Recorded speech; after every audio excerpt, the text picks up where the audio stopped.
Hello dear people, today we will film a little discussion or talk or interview with our teacher Mohamed from Tunisia. Very nice guy. Sorry. Bro, super nice to meet you. You too, fine. Mohamed is a great guy. He's a nice guy. Look at him. Like I knew he's a great guy.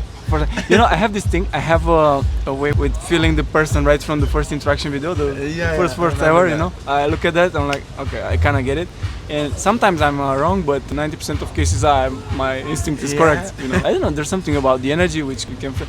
And yeah, actually, that's what one of the biggest challenges we have is kind of explaining to people how the video is so super important. How you make it, how you can get your vibe across. You know. Yeah. Because you're not on the spot in Vietnam. They're gonna see you through that video, and the energy, the smile, the way you sound. So many things they look at, you know. And even if your English is good, if they don't like you somehow because of your vibe somehow, or posture or something, or body language, then they don't select you. Exactly. You have to look like you're meant for the job, that you're there to do the job. Relax. Yeah, that's it, you know. So yeah. So you were in Jordan when you first found us. How you on Instagram?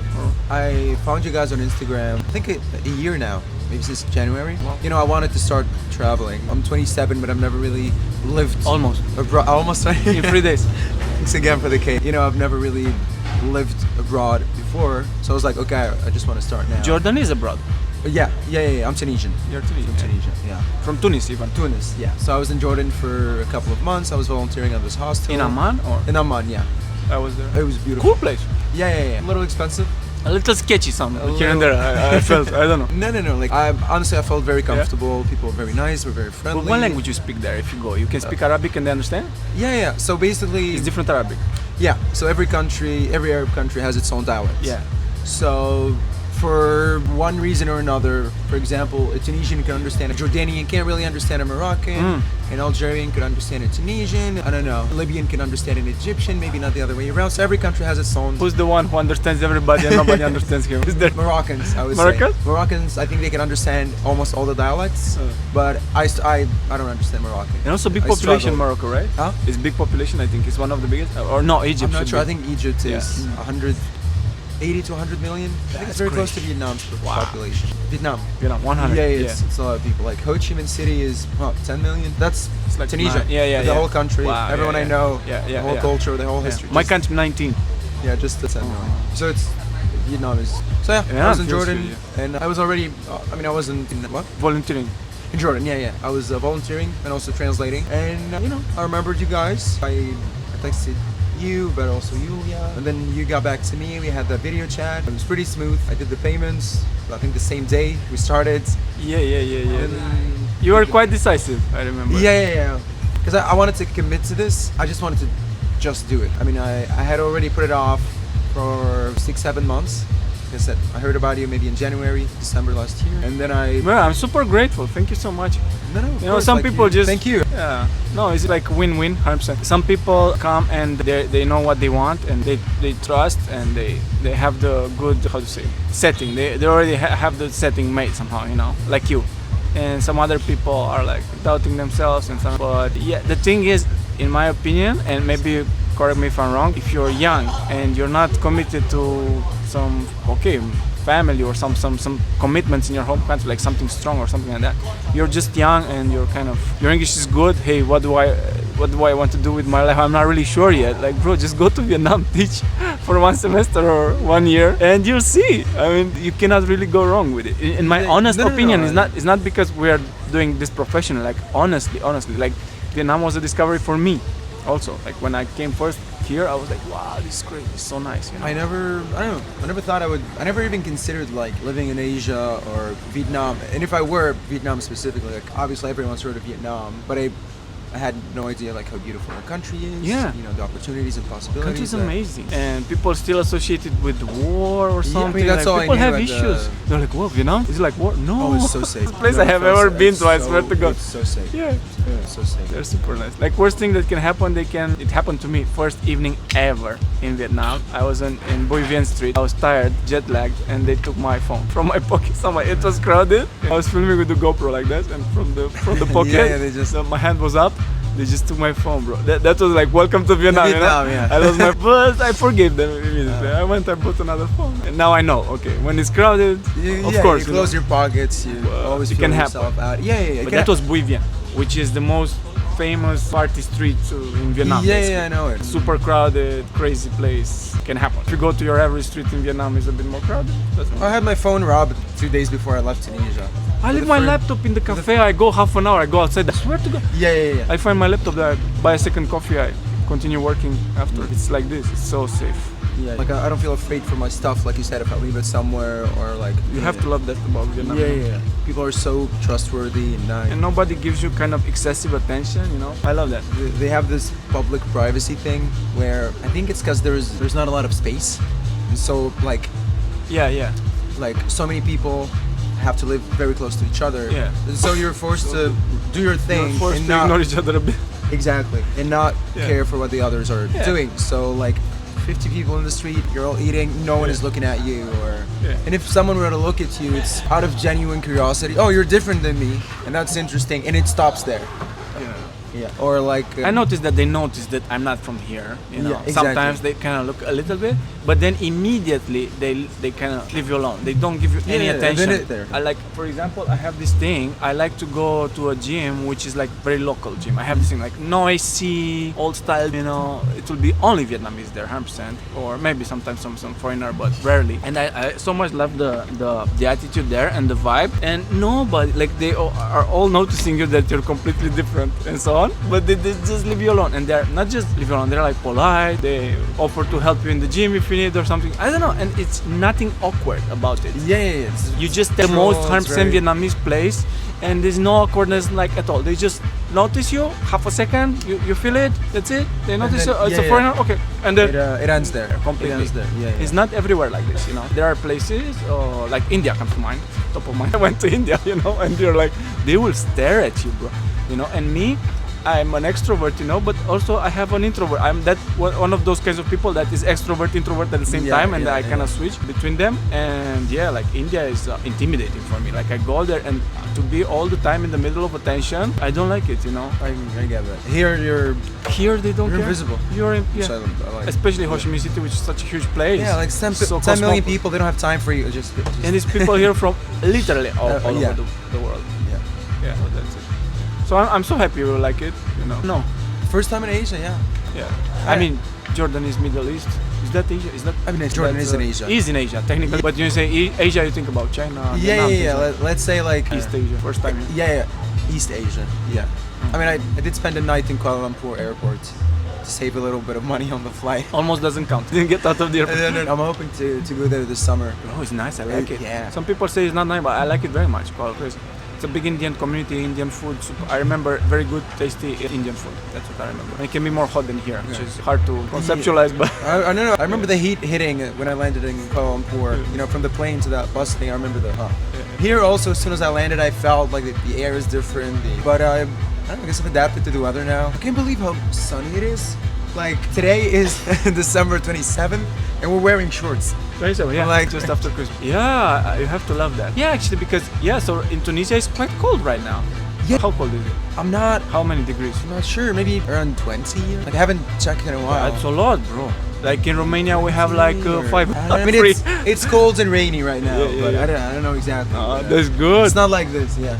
In Romania now it's so cold, bro. And I'm here, I'm sweating, you know. Like I need to make efforts not to sweat. Like don't move too much, you know. You move a little bit outside, you're sweating, you know. Yeah, it's quite hot. No, actually, this is one reality. Like people need to know. We're not trying to hide it. When summer comes here, and you will see, it's hot. Yeah. Like it's hot, you know. And you try to avoid being outside too much. And when you're walking outside, I mean, first of all, you shouldn't walk outside because it's too hot for that. But anyway, if you do it, like cover yourself, you know, cover your head. Because in summer here it's very hot, you know. Like after March, April, starts to be, you know, I can survive somehow. I don't know. I kind of accept it. How hot? Like how many degrees? I think they can have 35, no problem, you know. Yeah.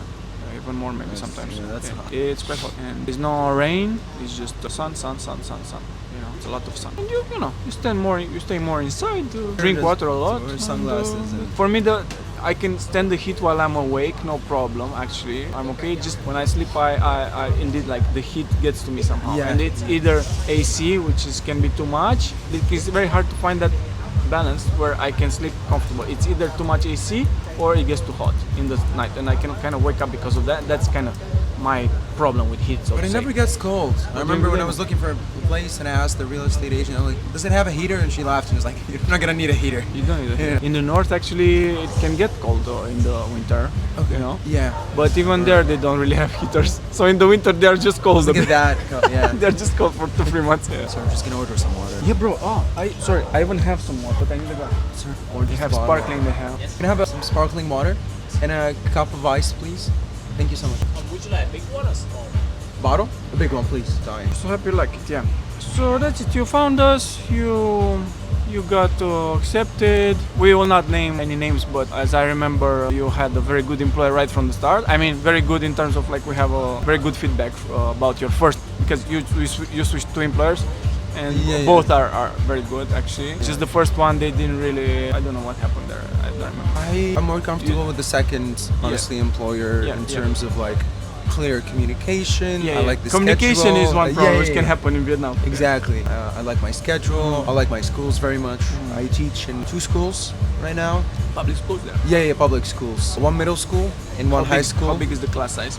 So from 29 to 49. It's quite big. So it's huge. And depending on the age of the students, it can be exhausting. Like maybe 29 kids that are in the 11th grade or something, but like 50 kids that are 12 or 10 years old. It's a completely different energy. Yeah. So you have to kind of adapt to that. Yeah. The kids, the fact that the kids in the back, sometimes when the class is big, they don't really hear, but they don't rotate enough or something like that. So basically, and also something with social classes. I remember the kids in the front being like more. Sorry. No, it's okay. We can edit it anyway. Don't worry about it. Bro, relax. It's fine. We can. Okay. Yes, the rotation of the kids in the class and their seats. So when you enter a Vietnamese public school classroom, you have your desk in the corner over there, and then there's like this list where you see the name of each student and where they're supposed to sit. Okay.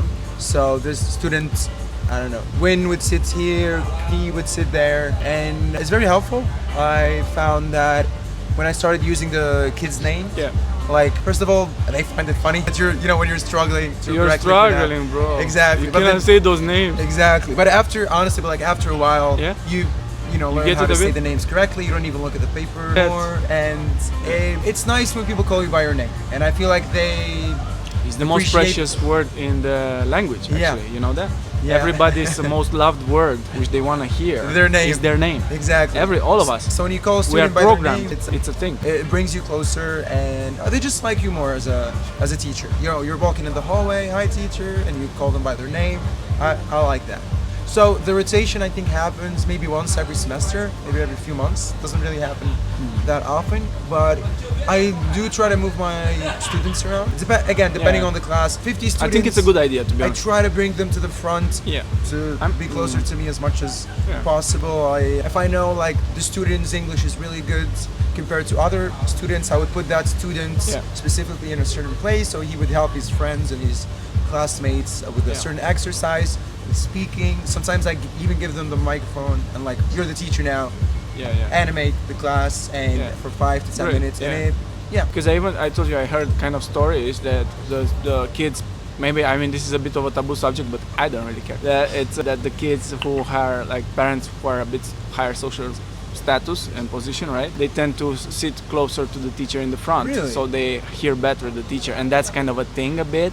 I heard something about it. I'm not really sure how widespread that thing is. Is it just in private centers? Is it also in public? I think it's also in public schools, to be honest. So I heard like one Irish guy, I remember, he told me about that, and it was something which, understandably, it got him a bit irritated. Like, of course, he doesn't like that, because it doesn't matter if your parents are rich or poor or whatever social class they are. If you're a kid, you need to have access to the same. But sometimes if the class is big, the kids in the back, who might be the poor kids, basically, right? That's the story, which again, I'm not really 100% sure how widespread it is and so on, but I'm sure there's some truth in that, right? But it wouldn't be fair for the kid in the back to not hear the teacher ever, and he's always in the back, So if I'm not a teacher, but if I would be the teacher and I would have this possibility, I would probably rotate them a little bit, or at least try to engage the ones in the back as well. I don't know how true that is. It could be true because education is not. From you know, what I free know, here, Vietnam, so I it guess- rings so true. To be Eh. honest, like from what I know about this country, it rings true. There has to be some truth in that, but I mean, maybe it's- it's not so widespread or something. You know, you can feel with time. I mean, you're still not. You're how long have you been teaching? In Now. total? 5 months. Yeah. It's a lot. Yeah. You'll feel it at some point. This might be true or not. I try to talk to Anyway, everyone. It's not such a big. I try to talk to everyone. I don't really sit a lot on my desk. I'm always in the back or in the middle of the class, walking around. Everyone talks in my class. Where I grew up, you know, the kids in the back would be the naughtier kids, Yeah. basically. You know, they go in the back because they want to speak, they want to play games. Here, not really. Like not really. Like if you have like students that are misbehaving, they don't care if they're in the front row. They'll still misbehave, Okay. talk over. The geeks and the best students and the geeks, that these were like in the front rows where I grew up in Bucharest in the 90s, and in the back is like the Yeah, troublemakers. Yeah, and that was kind of migrating all the time. Yeah. Well, So yeah, yeah. I'm happy. Like, so what about like challenges? What's the most challenging thing for you to say? Honestly, I can't think of anything I've like struggled with or had like a big problem with. When I got sick, the language barrier, I would say. Like I was very lucky. I had a Vietnamese friend. She took me to the hospital and she communicated with the doctors. Yeah, you had and a everything. health problem. Yeah. Yeah. So that was the only. All in all, they were quite okay with you, huh? You felt supported by your employer. No? Absolutely, absolutely. They paid you some money in advance. I It was told? in the middle of the transition. Yeah. So I remember my first employer actually physically came to the hospital with the cash. That's nice, bro. Yeah. I mean, thank you guys for help, for talking to them because I. Yeah, no, that's no problem, of course, you know. But it's like it's so nice from them. My point is, of course, we would help you to communicate, but if they don't want, Yeah, and the second employer. because I actually- wasn't here physically, you understand? Yeah. I was in Europe. And the second employer, so basically I got my last salary from the first one, and the second employer, I had only been there for 1 week. I just got started when I got sick, and they like gave me an advance, which usually, you know, you have to work for a few weeks and then you would get your advance some point, but they were like, they just transferred the money to my friend. Yeah. So that was really super I'm helpful. happy you got over that, and Yeah. very good. And you know, watch your health. You know, I mean, of course, to some extent you can influence, to some not, but the best you can, like, watch it, and it's important, bro. Like, I mean, you know, like, this is theory, but you know, I was sick as well. You know, when you get sick and it's kind of serious, you realize, oh my god, like, health is the only most one important thing, in your- because yeah. otherwise you just go to sleep, you eat, and you fix it. Whatever situation you're in, if you're healthy, you rest, and then you can like bring it on. If you're healthy, there's always a way. That's like, it. But if yeah. if you lose your health, Yeah. oh my god, like, oh, now I realize. Yeah, it's So that was scary. To be sick in a foreign country where you don't Yeah. speak the language and you had just arrived. But other than exactly. that, Yeah, that's a toughening. That's a toughening experience. like a bit, the you know. honeymoon was over then. I'm We like, had the guy once. He had a motorcycle accident. Poor guy, you know, like Yeah. a serious motorcycle accident. He needed to go back to his country. I remember to treat his injury because he had a serious injury. I remember that, yeah, as well. So that was like just an accident. You know. It can have like, But other than that, like there isn't like again anything that I've really struggled with. Slowly picking up the language. yeah, that's amazing. He already, by the way, he already speaks. Like, waiter came to like start to order in Vietnam. So I can just order. he just came to Vietnam from ask- my point of view, and he's already ordering in Vietnam. I can ask how much I order in something English. is. Yeah. The food at first it was it was hard to figure out. But I like. Do you like Vietnamese food? Because I do. I like banh mi. There was no. I remember in Jordan the bread was different. It was like pita bread, and in Tunis we eat baguettes. Like that's our main bread. Ah. So it was very nice to see it here again. Like It's French, some French heritage yeah, as well. it's French. Yeah. These French, they went everywhere. They gave baguettes. Yeah. They gave baguettes and then they left. It was a meme. And Vietnam celebrates its Independence Day. Everybody happy? Yeah. See them It's like independence from France. That's the Independence Day. Yeah, I forget. But yeah, I love the foods. It's very affordable. Money on something. I've never spent more money than what I've made in an hour, basically. Good. Ever. Except, you buy like some shirts or some shoes or, something that's a little Have pricey. luxury, bro. You can But- find luxury everything, especially here in this neighborhood. Where Yeah. he lives in Tao Dien, which is a very nice neighborhood. Like, it's an upscale kind of neighborhood, very close to the center, and it's Way like by a peninsula motorcycle. in the river. So the river makes this kind of Yeah. snake, Protected, it's snakes, like a little. and Tao Dien is like a Yeah. peninsula inside the river somehow like that. It's so amazing. You come here, it's like another city. It's a little city within the city. Yeah. Different. Ho Chi Minh City is so big that It's huge. two people cannot live the same experience. It's Yeah. so massive. I kind of love that about this city, to be honest. Exactly this, you know. It's a country. It's not a city. Yeah. People think, oh, it's a city. No, it's not. It's a it's whole. It's 10 million it's a people. state. It's yeah. Yeah, It's huge. You can move to the other side of the city and start a whole new life. And it's the same with Vietnam. It's so varied, you know. Like one thing I always tell people, and I cannot say this enough, is that you need to kind of cut Vietnam some slack.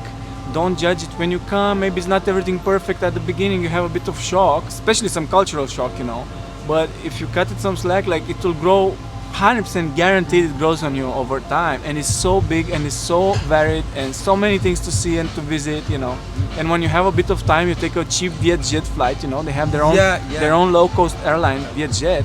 You take a flight cheaply. You go in a place in the same country, which is way different. Like it's something else completely. Yeah. Natural beauty. And a good thing about Vietnam's location, I haven't started doing this yet, but I'm hoping to basically visit to like Thailand, Malaysia, Japan, Hong Kong, the Philippines, Indonesia. It has to. Yeah. Because of like where Vietnam is, and perfect looking. You can go to Kuala Lumpur and come back for $50. $50 flight to Kuala Lumpur. And it's a different world. Bangkok, Cambodia, Philippines, Japan, like all these countries. Go to Angkor Wat. Angkor Wat in Cambodia. Okay. The temple complex, yeah.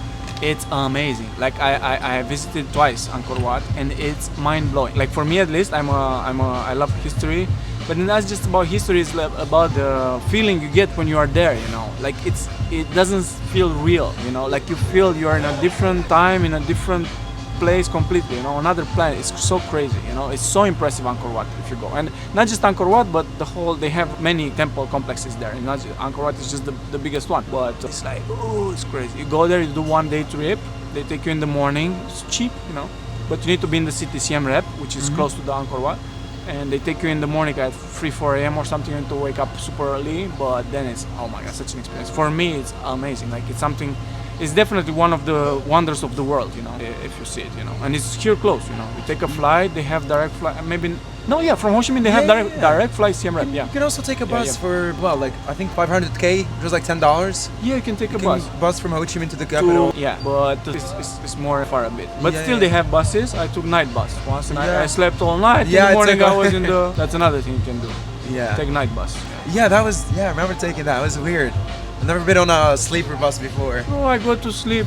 I was on a top bunk also. I put that thing on my eyes, you know. Earplugs. Mask. Bye. Just chill. Yeah, and it's safe. Nobody steals your stuff or anything. Yeah. You can still put it in the corner if you want, you know, like next to it, just in case. But no, not really. Like they take care. They have cameras in the bus. Nobody comes. No. I felt very safe when I met too. And I wouldn't say I've experienced cultural shock. I mean, Vietnam is different. Your personality, the way I see you. I mean, by the way, we just met. Okay. So your personality, the way I feel it, you are very okay too. You're a people's person. You have high emotional intelligence. And by the way, you know, people need to know teaching is not for everybody, guys. You know, like if you're good with people, if you have high emotional intelligence, if you're adaptable, flexible, teaching, and of course good English, teaching might be for you. If you are kind of the opposite, you know, maybe do something else, you know. Go learn JavaScript or something. I don't know. You have to love people. You have to kind of like at least accept them. You know, you don't need to like love everybody. God knows I'm not Jesus. You know, like some people I just don't like them.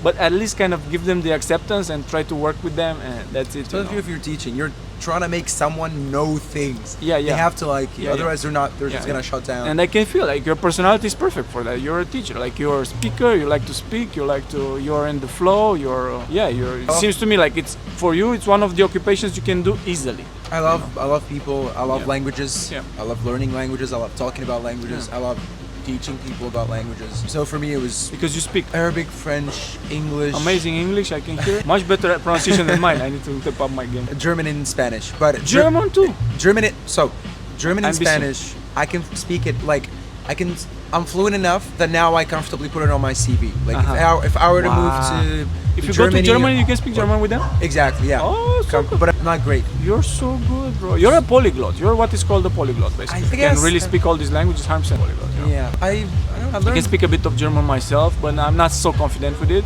Spanish also. Music. And English. Yeah. Music. If you want to work on your pronunciation in any music. Music helps. I just listen to music for hours on end. You know, when I... Music in that language. And yeah, whatever language you're learning, Yeah. just listen to the music.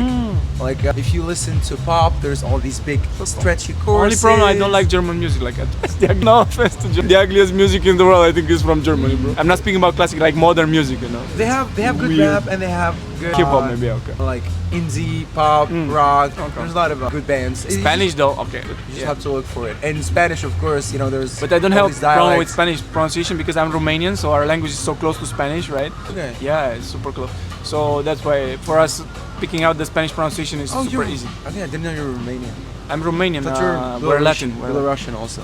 Oh yeah, no, my wife is Belarusian, Okay. and I'm Romanian, and which makes us from different language families basically, yeah, because she's a Slavic language. So you're Balkan. It's very debatable. Like the Balkan Peninsula starts under Romania, technically speaking, but yeah, I mean it's very influential. Like the influence is very. So yeah, we have a lot of Balkan vibes somehow in the south of Romania. The moment you cross the mountains and central and north Romania, there's no more Balkan vibes. It's different. Romania is very weird like that a bit. It's like split between Balkan vibes and the Central European vibes, if you want somehow. Okay. I'm from the Balkan. You have it. Yeah. Whatever makes someone Balkan, you have it. I can feel So, it. Romania, like, you know, I mean, this is not about Romania, but anyway, I'm happy to speak about my country, you know. Like, it's one thing with Romania is that we can understand any culture somehow, you understand? And we can adapt to in any place. Like, we go to Germany or to France or to America, we'll fit right in, you understand? I mean, you have to. We come to Vietnam, oh, I get that, you understand? Yeah, it's like Arab world, the same. We kind of vibe with everybody somehow, you know. That's the thing with Romanians, yeah. We're Latin, which makes us also, we're not stiff so much. You know, I have a feeling that Slavs tend to be, on average, stiffer in terms of, you know, the Latin people are like this, you know. They dance through life, and Romanians like the cold Latin somehow, but still Latin somehow, yeah. So that's the thing, you know. I'm very happy to be from there, you know. And nobody really has a problem with us somehow, you know.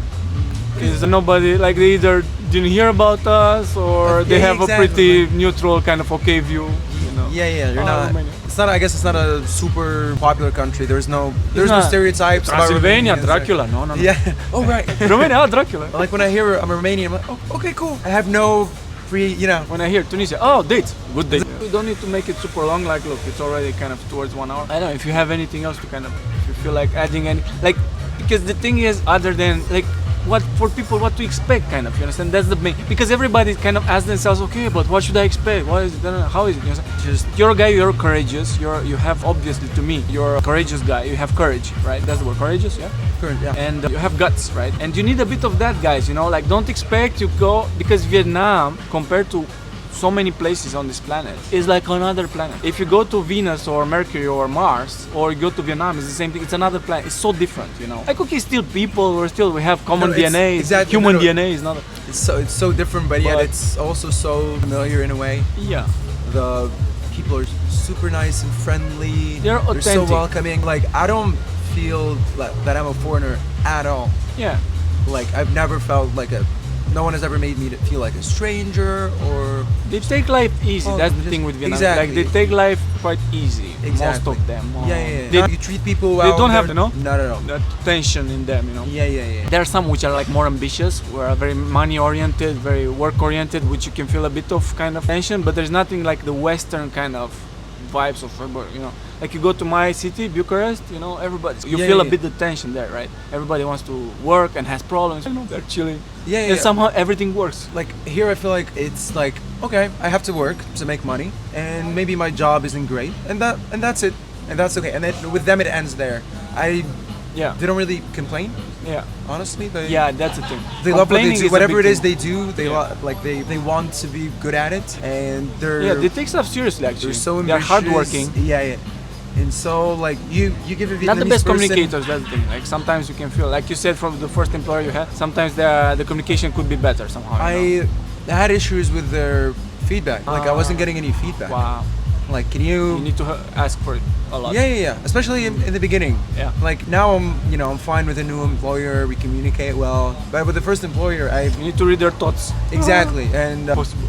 Exactly. You have to make everything easier for HR people. I think that's very important. Just try your best to make their job easier. Yeah, they don't want a hard life. I mean, nobody, of course, nobody does. Some people are more okay than others with taking more responsibility. Come to Vietnam, sir. That's it, yeah. Yeah, Just do it. yeah. This is such a Just- good motto, you know. It became a But marketing it's a- slogan, but it's yeah. the best life advice ever, you know. Like you'll never be ready. Oh yeah. Just do it while you're scared. Also, it's fine. Just you know. Yeah, nothing bad can really happen. That's one thing. Like the worst in how should I say? Like I have been doing this for a long time. This agency which we have, and I saw from experience like the worst ever possible. Like okay, I don't speak about illness or accidents. That's something else. Okay, I don't speak about like physical stuff that happen to people sometimes. But in terms of like just integrating in the society and kind of working with the Vietnamese and having a job and maybe changing the job if necessary, like you did, is not a place where it's Not at dangerous all. to be. Not at all. It's an amazing place. Like, but you do throw yourself a bit into the, you know, into novelty. Like it's a lot of novelty and freshness, and it can be intimidating at the beginning, but like After set a your few- mind. Yeah. And you'll be fine, you know. One thing I do in Vietnam, which helps me a lot, because there's a lot of chaos. Like if you go on a Ho Chi Minh street, chaos, bro. Yeah. Like, there's so Yeah, many yeah. scooters. Oh my god. And there's a lot of noise. And Vietnamese have a very high tolerance for noise. Yes. High. Like you Yeah, can yeah. stay next to the speaker, maximum volume. They're Yeah. okay, no problem. And I'm dying, you know. I need silence system. So I have earplugs always with me. I have them in my pocket. I put foam earplugs, maybe small. Yeah, put them yeah. in the ear. Suddenly everything is muffled. I can still hear you speaking. Maybe. But it's not up in your Yeah. face. Yeah. And sometimes if somebody speaks with me, unless it's like a deep conversation or something, I will not take my earplugs out. You understand?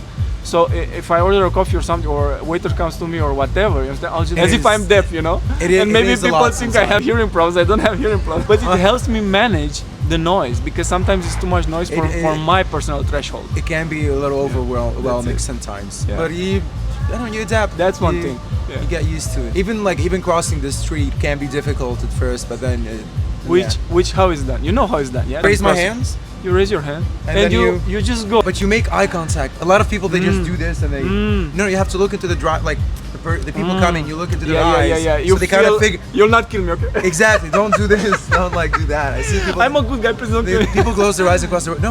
Yeah. No sudden movements. You raise your hand so they can see you. Yeah. And you just You walk. kind of go steady somehow. Exactly. If you go kind of slow but steady, and you Exactly. just cross any traffic, it's crazy. Yeah. Even like driving a motorcycle. The same thing with At driving. First, You like just kind of At where you first- need to exit there. Okay. Exactly. Just kind of do it. At first, it was like always on Google Maps, like slowly driving. Now I'm just like a motorcycle's like my third different. arm or something. It's like an extension. Yeah. Yeah. That's the way. Yeah, that's it. Because traffic is like a flow of water somehow. Like all objects in traffic are like flow of water. just The have to smaller find the that object, the faster the flow somehow. Like motorcycles would go faster, scooters. Cars slower. And Yeah, cars on the left always take lane. care Oh, that they cars- don't make sudden movements. Exactly. They don't make sudden move. They move. They turn slowly because they are always aware some scooter might come. Yeah. They're always giving you space on the right side. Yeah, exactly. Left is Also for that. cars, right is for motorcycles. Exactly. And sometimes there's even entire lanes for cars, entire So lanes. it's less scary in reality while you do it than how it looks. Like when you see how it looks, you're like, Yeah. crazy. When you At actually first, start to get it, I'm like, oh, I can There's- navigate. Yeah. I can literally cross this whole city.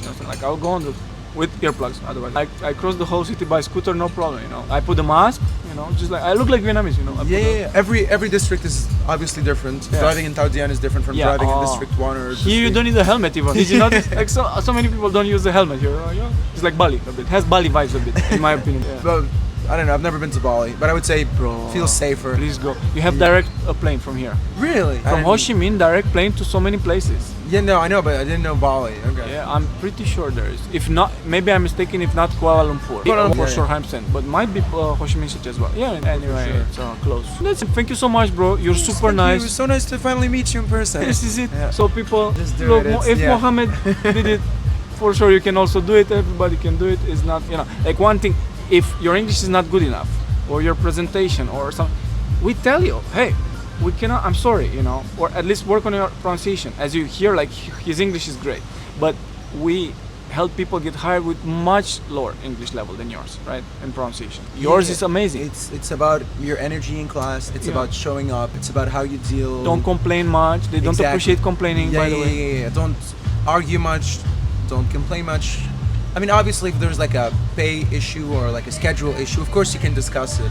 But other than that, Vietnamese are very tough, They have been through a lot as a nation, historically speaking, quite until recently. Until recently, they were in such a dire situation, okay? After the war and a lot of hunger in the country and so bad conditions they had, and they were very poor. And now they're not that poor anymore, but they have a certain toughness, which you don't feel it. Resilient. Yeah. It doesn't seem like it because they are so soft and mellow and smiley and kind of relaxed, but actually deep down they are so tough, and they just work and they just do their part, and they don't really complain, and they have a bit this unspoken rule that complaining is not such a, especially at the beginning, I'll give you that, like, it can be frustrating because it's not like enough communication, and still I shouldn't complain.